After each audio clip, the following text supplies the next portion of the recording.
Hey folks, Jeremy is here again to continue the spectacular Power Rangers season countdown. That's right, we've had 3 installments, we've cleared out 6 seasons, we've got rid of the nonsense that was, Neo Saban's let's just copy the Sentai, and we've gotten rid of some of Bruce Kalish's we don't give characters development whatsoever, and when we do, they forget about it the next week like they're friggin' got amnesia. None of that crap. That's out of the way. We're getting down to the nitty gritty. Well, I don't know nitty gritty. That's a little nonsense. Still got 14 seasons to go. So, we're getting down to some of the more precious seasons, so to speak. Some of the seasons that have stronger fan bases from the longtime fans. I guess that's what I'd say. So we're going to start with number 14 as we take a trip to Power Rangers Lost Galaxy. Go! Or we would be saying that, except for the fact that going to the Lost Galaxy wasn't exactly a priority for a season called Lost Galaxy. Go figure. Yes, that's one of the things that I find the most amazing about Power Rangers Lost Galaxy, and that's that fans sit there and they talk about the fact that the source footage, Gingaman, they're like, Gingaman was a series that was all about nature, and the Rangers had a giant talking tree. It's true, they did. If you don't know, there was a giant talking tree. Moving swiftly onwards. That it was all about that whole sort of naturey stuff. And yet, Lost Galaxy was all about space travel, so the way they made them meld together was just really cool and clever. Like, okay, I'm not gonna deny that they didn't take a nature-themed Sentai and turn it into a space-themed Power Rangers season. That part's not up for debate. They made it meld really well together part. That's what's up for debate. Because on that one, I cry BS. Straight up BS. Okay, let's get this real, right? So you have, coming off in space, you have a colony that is supposed to go across the galaxy and find a new planet for Earth that eventually it's supposed to need. Boy, they could really do a really good story if they actually said after the events of RPM people got off of Earth and got there, huh? That'd be interesting. No, that's too complicated. Anyway, so ostensibly they take large chunks of Earth to create their biodomes, whatever you want to call it, here's the desert dome, here's the mountain dome, whatever. Here's all these other domes that are specifically based on climates because that's a good idea. And yet, there are so many instances in this season, because again, the source material is a nature-themed Sentai, where the Rangers have to find things like within the Earth, it has to come up eventually. They're the Lights of Orion, some nebulous power that gives them fancy gold bling on their armor, whatever, that the bad guys that we're looking for as well. They're checking cameras, because that's where you hide mythical powers, cameras. They're checking statues of sunflowers, again, great idea. And they're just checking like parts of the Earth. But I'm like, so you're telling me that all of these amazing things that the Rangers have to find are just magically in the same chunks of Earth that were picked up to make this space colony? Is that what happened? Or I'm still kind of confused about the whole Mike and Magna Defender situation. Like, he fell into a pit when the Rangers were on another planet that, spoiler alert, ends up being the planet that they end up in the season finale, but the Magna Defender occupies the body of Mike, but then he shows up again on Terra Venture. What? How did he get... Why is there a volcano? What? Why are all of these crazy things happening on what is supposed to be just chunks of the Earth? Why is so much nature stuff? So much nature! It just doesn't make sense. The Rangers have this space stuff, and don't get me wrong, the season doesn't completely ignore all of the space stuff. They have some moments. They really do. But by and large, they're very, very few and far between. which is the biggest problem. The times where they actually utilize that stuff, it's pretty cool. It's not bad. But there's so few. Like when people talk about Lost Galaxy, they always come to the same handful of episodes. They say the rescue mission is amazing, mostly because it doesn't feel like a Power Rangers episode. It feels like, just a typical like Alien sort of deal. Which it does. It's cool. And people have said before, if you show this to somebody who doesn't know it's Power Rangers, just haven't watched the episode, and the Power Rangers show up in the last couple of seconds, wow, that blows your mind. It's an interesting, unique episode. I wouldn't say it's a fantastic episode, but it's definitely one of a kind. And that at least counts for something. And people will talk about the finale, which was a pretty good finale. I think it was a tad overblown with three parts. And I think the whole getting off the planet, having to go back to it, all that stuff, is a little too much. A little long in the tooth. But it's a good finale. And then people always, of course, talk about the team-up. It was the first time that Power Rangers did a really true full-blown team-up. Yes, the Zeo Rangers interacted with the Alien Rangers, but, they already knew them anyway. It wasn't really a new thing for them, and it wasn't, there wasn't a big chunk of footage for that. And yes, the Space Rangers had said, hey, Justin, or hey, Adam, a couple times, which is nice. But this was the first big team-up, and it was really cool coming off of it because they had the team-up, and the Rangers win, of course, and they beat the Psycho Rangers, which, fan favorites, bring them back. But then people are like, wow, Psycho Pink survived? How did Psycho Pink survive out of all of them? Why would that be the one? It seems weird, but it was kind of cool, like, hey, girl power. And, after the fact, we realized that the reason why she survived was so that they could do a Cassie and a Kendricks storyline, and so that Kendricks could die, because, unfortunately, the actress had to go through chemotherapy, had to leave the series. Sad, but it did bring Corone, which was cool. And for those who don't know, I assume everybody knows that, yes, Patricia Jolie, as Cassie, was supposed to take that role instead of Corone, and she would have, she would have been in the series. It would have been really cool to have the one former Ranger in the team and all that, but they couldn't reach a deal money-wise. They'd even started shooting some scenes. But the thing with bringing Corone is that it feels very odd, I would say. The fact that literally Andros is there one episode, and then his sister shows up in the next episode, there's no crossover. And it even gets to the point where, I understand, we need to have episodes where Corone deals with who she used to be. Yes, she was mind controlled, but she spent the vast majority of her life being evil. So for her to just immediately become a Ranger, first of all, that feels a little forced, almost as forced as Mystic Mother, where it's like, you were a bad guy for a long time. Yes, it's not your nature, but still already a Ranger? That's what, okay, sure. And the thing is we have this episode where she deals with all this personal stuff, all the awful things she did. And what happens? That gives Leo a battleizer. What? Corone's storyline gives Leo a battleizer. I mean, how much, more, hey, feminism, there you go, there's a good one. Do your work, women, and you'll get the guys what they need. No, some of that nonsense. I mean, good lord, even the opening credits, once Corone joins, it looks like she's putting dishes away. So, there's something for you. But I don't know. For me, Lost Galaxy was just a series that it had really good episodes. It had good moments, but I don't feel like it had a very strong direction. And of course, yes, they had to make changes. And I'm sorry. Yes, Kendricks' death is dramatic. Yes, it's sad. But you cannot sit there and you cannot tell me that it has even half the punch today that it did then, when you find out that not only is she not dead, she's just chilling, she's just like, I was waiting here for you guys on the planet. I just showed up again. I'm not a spirit anymore. Why? Reasons.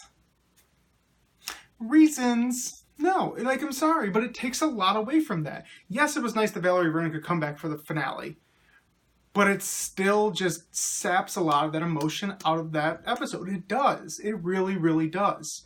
There's a reason why people point to the same 4 or 5 episodes of Lost Galaxy. The same people always point to the same episodes when they talk about how great Lost Galaxy is. You aren't hearing them talk about most of these other one-off episodes because that's what they are. They're generic episodes. Come on, Scorpius was one of the least threatening villains ever. He died, really easily. And then, like, you're sort of giving Trakina a redemption arc, but then she ends up being the main villain anyway, and then even when she comes back in Lightspeed, she's still just a generic villain. Like, it feels like they wanted to do more with Trakina, but they couldn't. And then we get to the end of the series, and, like, the Rangers finally enter the Lost Galaxy. They just chill for, like, 5 or 6 episodes, and all of a sudden, hey, now we can finally burn through some of that Sentai footage because we're using the Sentai villains now. Great. So here's a bunch of episodes that don't have a lot of impact because we're not going to spend very much time with any of these characters. Oh, we're out of there. Oh, sorry.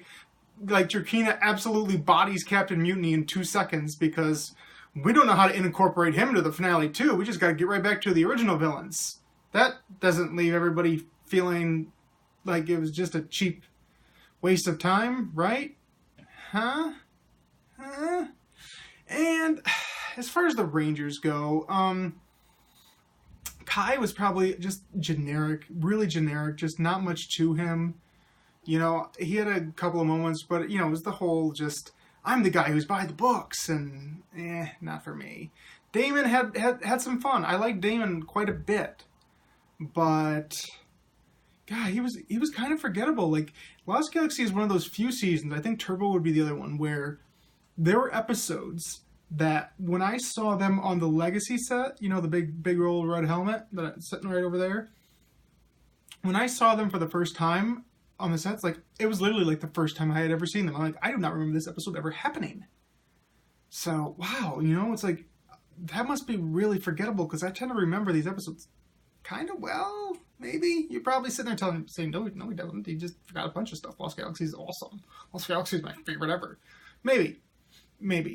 And, you know, Kendrick's, it was cool. You know, it was cool that the Billy character was a female. I was down with that. Maya, lots of, I'm sorry, Miss Vincent. I'm sure you and your boobies and all of your teen movies and all that nonsense, I'm sure you're a fantastic actress. Whatever. But you overacted the crap out of Lost Galaxy. You were bad. You were very bad. And then Mike, just as bland. Leo, not a very interesting Red Ranger either. He fell into that curse of Red Rangers who whine too much. And he also started the curse of Red Rangers who like to rip off their shirts all the time. Because Andros sure wasn't going to do that. Yes. But yeah, I think for me, Lost Galaxy is just one of those seasons that is a season built around moments where people remember it better than it actually was because we all remember the same handful of great episodes, and there were great episodes. But when you have a 40-episode season and the number of great episodes can be counted on one hand, at least in my book, again, not a great season. So, you know, sorry, Lost Galaxy. There you go. Moving on to number 13. Number 13 will be Mighty Morphin Power Rangers Season 2. Yes, Season 2. Season 2 is what I would like to call the embarrassment of riches season. It's the season where the phenomenon, the popularity of Power Rangers as a whole caught up to the show, and it wasn't great at adjusting to that. It didn't see the fame coming, and by the time it came to start a second season, they were a little bit out of their depth for multiple reasons. First of all, the contract disputes. You know, let's not mince words about it. You know, Saban could be a bit tyrannical. You know, there's stories all the time. The past Rangers will tell you that they were told multiple times on set, you are replaceable. Don't get too big for your britches. Don't think you can ask for more money and none of that nonsense because we can replace you in a hot second. And surprise, surprise, they did that with 3 Rangers. The thing when that happened, though, is it was the long kiss goodbye. There were many episodes that almost entirely focused on Tommy, Kimberly, and Billy. There were many episodes where there was dialogue replacement. All 3 of us? I got my guitar on my shoulder because I got a black on my face, or else you would know I'm clearly not Jason. Stuff like that. Or scenes where Zach's hairstyle would change multiple times in the single episode because they had to find old footage of him in the command center and jam it in there. Nonsense like that. There were episodes once they were gone, once Rocky, Aisha, and Adam took the reins, where you can just tell that these episodes were not written for those characters. That the sort of things they're dealing with make more sense for the original counterparts. You can see Rocky's outfits where his clothes are 1 or 2 sizes too big for him. I'm sorry, Steve. I got a lot of love for you, Steve Cardenas. But Austin St. John was a little more jacked than you, and it's very, very evident at times. Very, very evident. So as a result, there were just so many episodes that felt just off. I don't know about you, but as a kid, I noticed something was off. I might not have been able to put my finger on it, specifically say that's what's up. But I knew something was up. And also, they were shooting the movie. They were down in Australia. They were shooting the Power Rangers movie. Problem is, there were just so many rewrites, so many reshoots. Nobody knew what they wanted to do, blah, blah, blah. They ended up in Australia for a lot longer than they thought they were going to be. And as a result, we ended up with episodes that had to be shot in Australia. And they had to be shot on the cheap. And we ended up with lots of multi-parters that didn't really have a lot of substance, didn't really have a lot of Ranger action, were just a lot of time killer. Like the episode with the 2 Tommies, where they go back to colonial times and fight giant rats that look like they should be at a kid's party. They're that awful of suits. Oh, we have all these other 2 or 3 parters, like Kimberly in the Wild West, stuck in a storybook. All of these things, which, to, varying degrees, you might like it more or less or whatever. But there was just so little actual Ranger action in some of these episodes that they ended up dragging out and being overly long. And, sometimes it was good because it gave more time to Bulk and Skull. But sometimes they just had to kill time, how many times can you show me these shots of the Outback? And of lobsters, because we just gotta run that film, guys. We gotta run that film. And it's disappointing to me. Oh, wait, hold on, one more. How about the wedding? How about the Rangers? Oh, we're stuck in the mansion. Oh no, we gotta go fight the same monsters over again. Oh, we finally got out of the mansion. Oh, Alpha teleporting us back into the mansion. Like, that was just laborious. And it disappoints me because season 2 started out really well. I'm sure you can understand when I say this. When I found out that Power Rangers season 2 was premiering in prime time and I first saw Lord Zed, I was like pants crappingly excited. Like, holy crap, this dude is coming in. He looks amazing. He looks like he's just inside out person with the skin, and he can just throw Rita out the door like nothing. And then even Goldar's turned on Rita. It's like, oh man. And he's got these super strong putties that have a very obvious weak point. Yeah, that's a thing. That is definitely a thing.